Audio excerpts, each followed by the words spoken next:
하나님의 말씀 함께 공부하겠습니다. 고린도전서 6장 12절과 16장 13절 14절 두 부분을 우리 같이 찾으셔서 함께 공부하겠습니다. 고린도전서 6장 12절을 먼저 함께 찾으셔서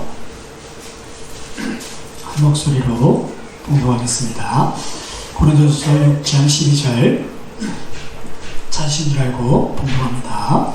모든 것이 내게 가하나 나 유익한 것이 아니요 모든 것이 내게 가하나 내가 무엇이든지 얽매이지 아니하리라. 아멘. 16장 13절 14절도 같이 공부하겠습니다. 16장 13절 14절입니다. 깨어 믿음에 굳게 서서 남자답게 강건하라. 너희 모든 일을 사랑으로 행하라. 아멘. 오늘은 신앙생활의 두 가지 원리라는 제목으로 고린도전서 전체 말씀을 살펴보도록 하겠습니다. 기억이 안 나시겠지만 2월달까지 제 벌써 2년째 창세기부터 쭉 성경을 살펴보면서 마지막 부분 서신서를 역사적인 기록 순서대로 살펴보고 있습니다. 첫 번째 쓰여진 야고보서를 살펴봤고 갈라디아서를 살펴봤고 세 번째, 네 번째 데살로니가 전서를 살펴봤고 다섯 번째 서신 고린도전서를 살펴볼 텐데요. 고린도는 도시 자체가 이렇게 굉장히 이렇게 부유한 도시, 무역함이 있고 그래서 많은 사람들이 꿈을 갖고 모여드는 또 다양한 사람들이 모여드는 그런 도시입니다. 그런 곳에 또 교회 이렇게 세워졌다 보니까 또 많은 이렇게 문제들이 이렇게 내부적으로 발생한 것을 보게 되는데요. 이 고린도전서의 그 말씀은 사도 바울이 2차 전도여행 때 있었던 그 고린도 교회 그 가운데 있는 떠나고 나서 들리는 많은 이야기들 속에서 그 답변과 또 교회에 대한 이렇게 지도의 말씀을 이렇게 기록하고 있는데 많은 그런 내부적인 문제가 있는 것을 보게 되고 그런 교회에 사도 바울이 권면을 하는데 오늘 제목처럼 크게 두 가지 원리 안에서 그 문제들을 이렇게 좀 풀어가는 것을 볼 수 있습니다. 첫 번째 원리가 뭐냐면 아까 읽었던 6장 12절 말씀처럼 모든 것이 가하지만 유익하거나 모든 것이 다 덕이 되는 것이 아니다. 그래서 이 유익의 문제를 따라야 되는데 어떤 유익을 따르냐면 나의 유익을 구하기보다 다른 사람의 유익을 구하는 것. 더 나아가서는 10장 23절 말씀에 먹든지 마시든지 무엇을 하든지 하나님의 영광을 위하여 하라 라고 이렇게 어떤 전체적인 그런 원리들을 제시해 줍니다. 여러분 다른 사람의 유익을 구하는 것 이것이 우리 신앙의 첫 번째 원리라는 것을 잊지 마십시오. 왜냐하면 율법도 다 정리하면 그렇죠. 하나님 사랑, 이웃 사랑 결국 내 자신에 대한 사랑이 아니라 이웃에 대한 사랑 다른 사람의 유익을 구하는 것이 이렇게 신앙의 원리가 됩니다.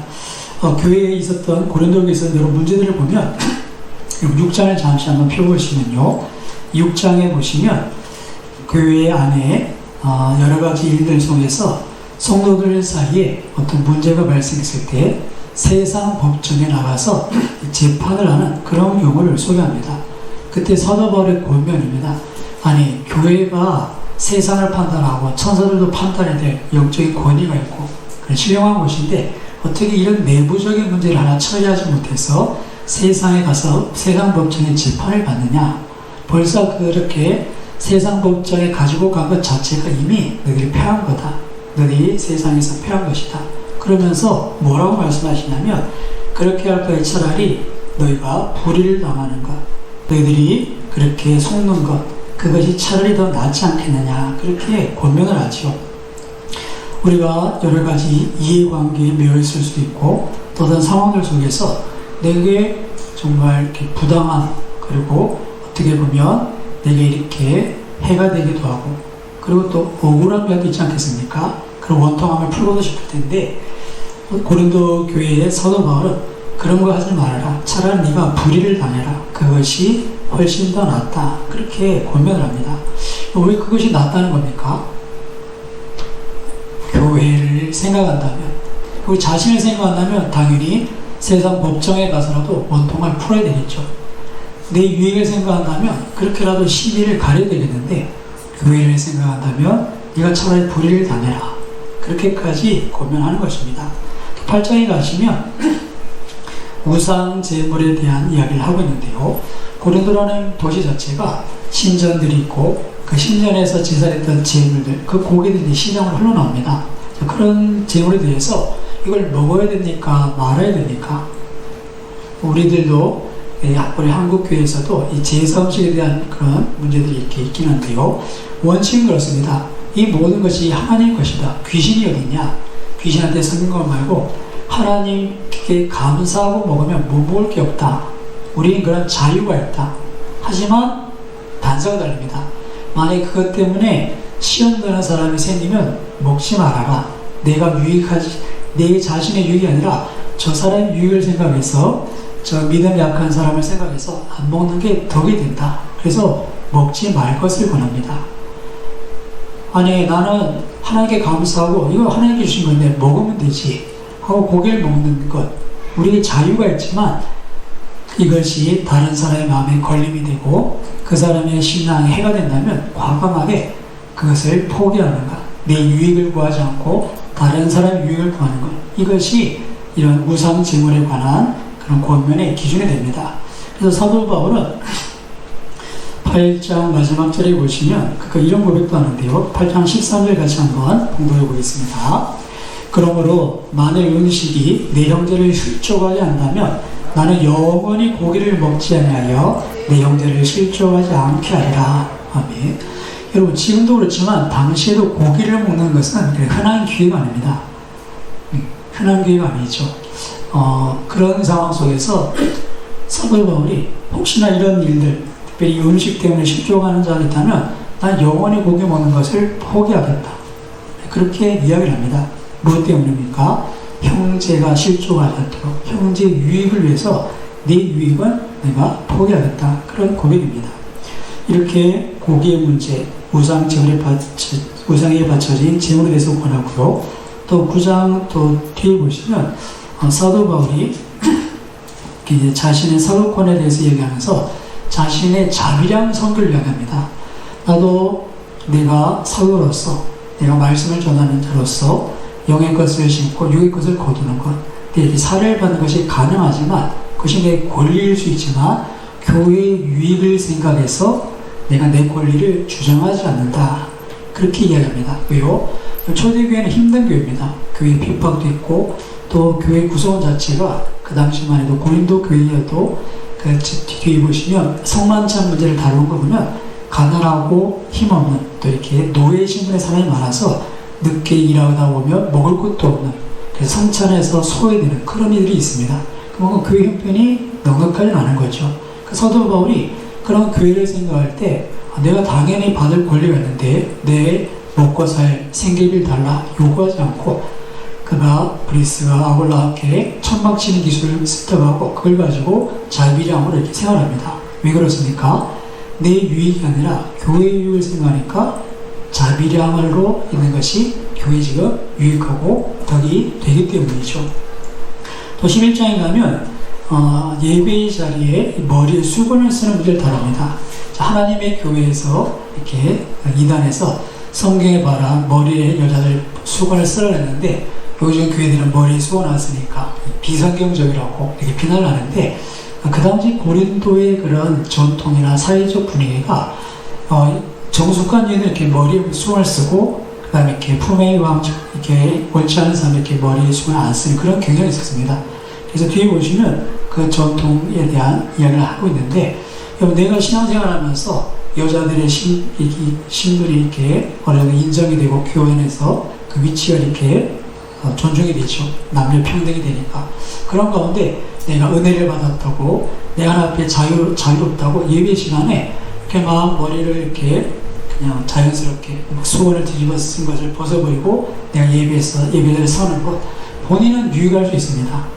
아무 거리낌이 없을 수 있지만 다른 사람들 예배 시간에 자꾸 보는 거예요. 저 여자는 뭔데 머리에 수건을 안 써? 그래서 교회 예배의 분위기가 어수선해지면 그러면 그 교회의 유익, 그 예배를 위해서 머리에 어떻게 해라? 수건을 쓰라는 것이죠. 요즘 우리 분위기는 어떻습니까? 오히려 머리에 뭘 쓰면 이상해지겠죠. 제가 한번 수요예배 때 말씀드린 적이 있는데 제가 북성교회를 결혼으로 다녔습니다. 이제 모교인데 아세안 농기구 그 공장에서도 시작됐고 이제 처음에 설립하신 장로님이 이제 김초 장로님이신데 그 장로님께서 이제 미국에 오랜 생활하시다 한번 한국에 오셔서 예배에 참석하셨는데 그 사모님이 이제 나이가 많으신 할머니신데도 멋진 이렇게 참 널따란 모자를 쓰고 예배를 드리는 거예요. 그 영화 같은 데 보면 이제 정말 이렇게 정말 멋진 모자를 쓰는데 그러니까 예배 시간에 저 앞에 앉아있는데 자꾸 눈이 어디로 갑니까? 자꾸 일로 가는 거예요. 도대체 누군가 뭐 하는 건가? 그러니까 예배 주체가 안 되는 거죠. 우리 정서는 예배 시간에 모자 쓰니까 이상한 거예요. 근데 그쪽 문화는 이제 자연스러우니까 그런 것들을 이렇게 생각해 본다면 자연스럽지만 나는 그게 유익하지만 교회의 어떤 예배 불이익이나 이런 걸 위해서라면 내 자유를 포기하는 것 이것이 덕이 된다는 것이죠. 특히 예배 자리에 수고스러운 죄도 결국 내 자신의 자유를 말고 다른 사람의 유익 모든 게 가하지만 모든 것이 하나님 안에서 가하지만 은혜 안에 가하지만 그런 원칙들을 이렇게 제시해 줍니다. 그리고 나중에 12장에서 14장에 보시면 은사에 대한 얘기를 합니다. 신령한 것을 사모해라 라고 하면서 마지막에 구체적으로 14장에 방언과 예언에 대해서 말씀하시면서 결국 무엇을 추구하려고 합니까? 예언을 하려고 해라. 예언을. 왜요? 개인적인 유익은 방언의 유익이 있습니다. 내 영이 하나님 앞에 하려고 그렇게 하는 건 영적인 교통이 있기 때문에 개인적인 유익이 있는데 근데 방언의 단점이 뭐냐? 다른 사람이 못 알아들으면 교회에 공동체에 유익이 없는 거예요. 자, 그렇게 유익을 따질 때는 차라리 예언을 해라. 그래서 만마디 방언보다 깨달은 말 5마디 예언을 통해서 다른 사람에게 유익을 주는 게 더 낫다. 그런 차원에서 은사들을 얘기하면서도 방언보다 예언을 하려고 해라. 그렇게 이제 권면을 하시죠. 그렇게 이제 계속해서 보면 이 모든 기준들이 다른 사람의 유익, 교회의 유익, 그렇게 그런 기준을 제시하는 것을 볼 수 있습니다. 특별히 먹든지 마시든지 하나님의 영광을 위해라. 이것은 대원칙입니다. 우리 신앙생활의 가장 중요한 원칙. 이거 모든 게 우리에게 가합니다. 모든 게 가합니다. 여러분, 우리가 돈을 많이 버는 게 죄입니까 아닙니까? 돈을 많이 버는 게 죄가 아니에요. 가한 겁니다. 그러나 이것이 유익이 되고 덕이 되게 하려면 어떻게 해야 됩니까? 그래서 우리가 잘 관리하고 잘 쓰는 것, 이게 이제 우리에게 관심사가 되는 거죠. 돈을 많이 벌어서 자, 내 영혼아 이제 먹고 마시고 쉬자, 즐기자. 이거는 가하긴 하겠지만 유익한 것이 아닙니다.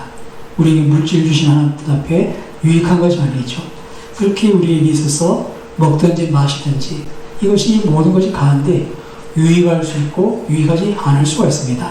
그런 면에 있어서 우리가 이것을 어떤 것들 우리가 가불 결정할 때 단순히 이건 가한 것이야, 이건 괜찮아, 성경이 어디 이렇게 하지 말라고 그랬어 라는 그런 기준이 아니라 이것을 통해서 유익이 되는가, 이것을 통해서 덕이 되는가, 그런 차원으로 우리가 생각하는 것이 신앙인의 자세입니다.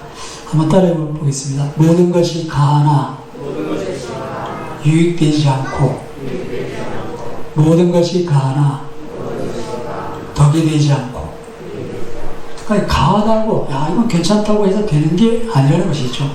유익을 구하고 덕을 구하고 더 나아가서 하나님의 영광을 구하는 것, 이것이 저 여러분의 첫 번째 원리가 되기를 주님의 이름으로 축원합니다. 그 두 번째 원리입니다. 두 번째 원리는 16장 마지막에도 말씀하시는데요, 모든 일을 사랑으로 행하라, 그렇게 말씀하십니다. 우리가 잘 아는 고린도전서 13장 말씀의 사랑장에 이 사랑의 원리에 대해서 얼마나 이것이 중요한가를 이렇게 설명하시는데요. 고린도전서 13장 1절에서 3절을 같이 봉독해 보겠습니다. 1절에서 3절 같이 봉독합니다.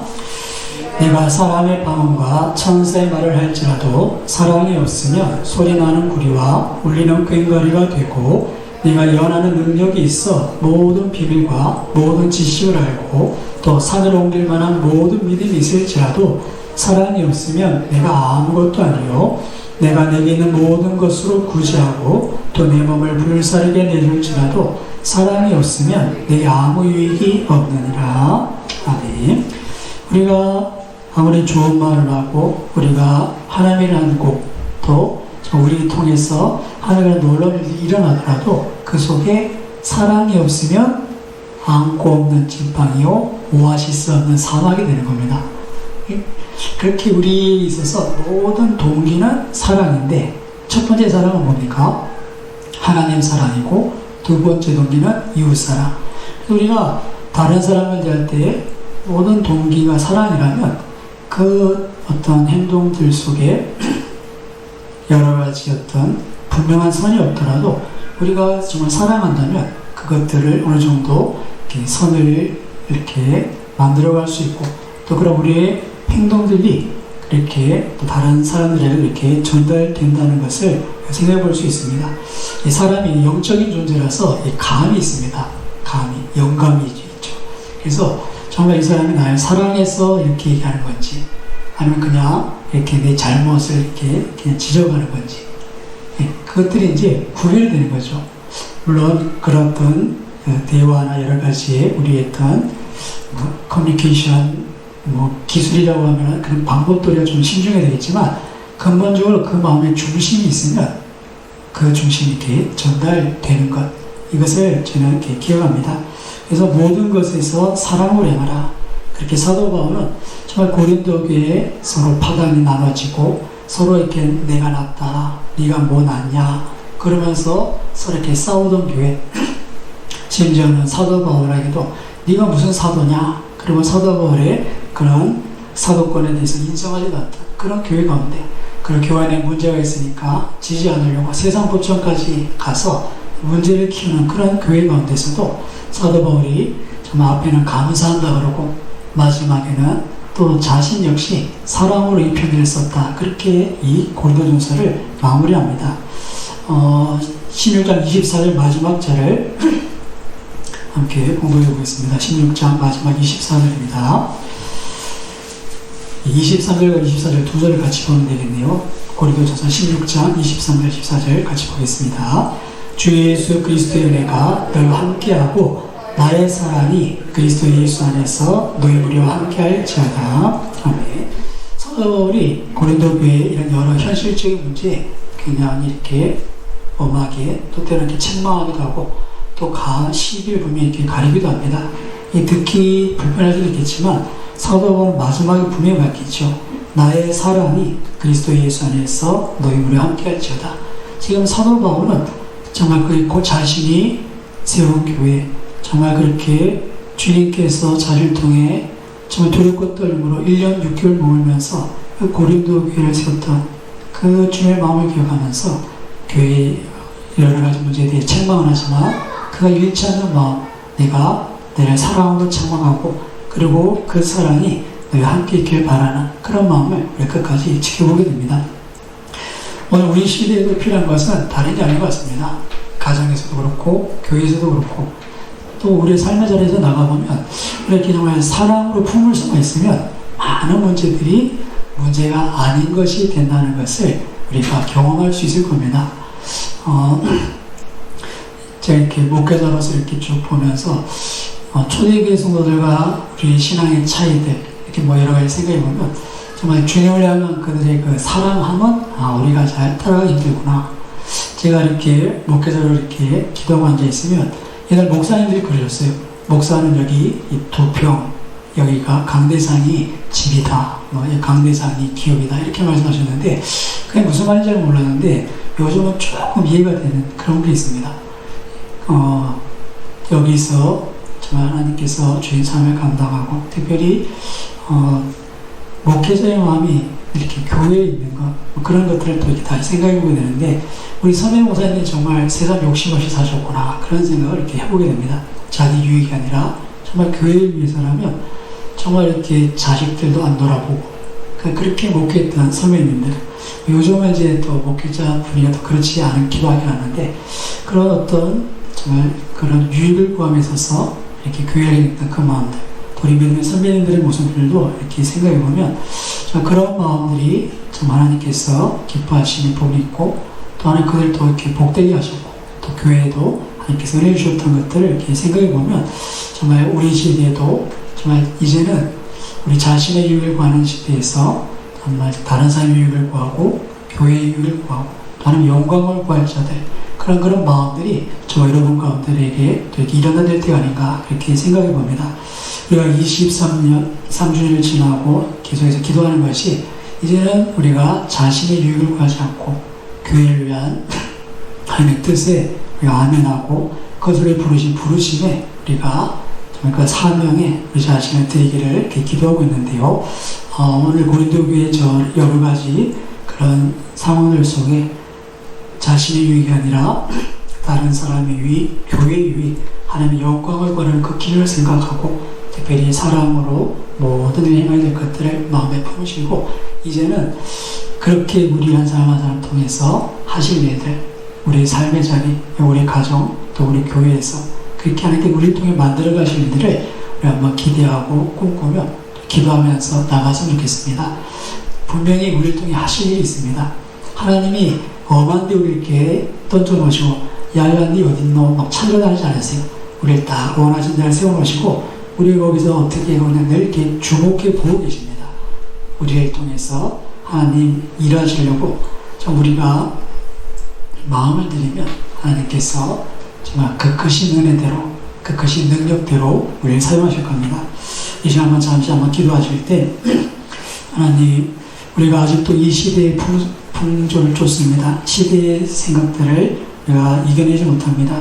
말세에 자기를 사랑하고 돈을 사랑하고 쾌락을 사랑하고 정말 경건의 모양은 있지만 경건의 능력을 부인하는 이런 시대에 우리가 이것을 이겨내지 못하고 우리도 자신을 사랑하는데 돈을 사랑하는데 또 쾌락을 사랑하는데 세상의 즐거움을 존대매어서 우리에게 보이신 것 우리에게 맡기신 것 감당하지 못하는 것이 있습니다. 하나님 우리의 마음을 새롭게 해주시고 정말 주님을 따르는 그 길에 그 거룩한 즐거움 그 내 함께 계신 하나님을 경험하는 것 다시 회복되게 하옵소서. 기도하시고 특별히 내게 맡기신 것들 위해서 기도하실 때 하나님 주신 힘으로 감당토록 같이 한번 기도하시고 제가 한번 기도하겠습니다.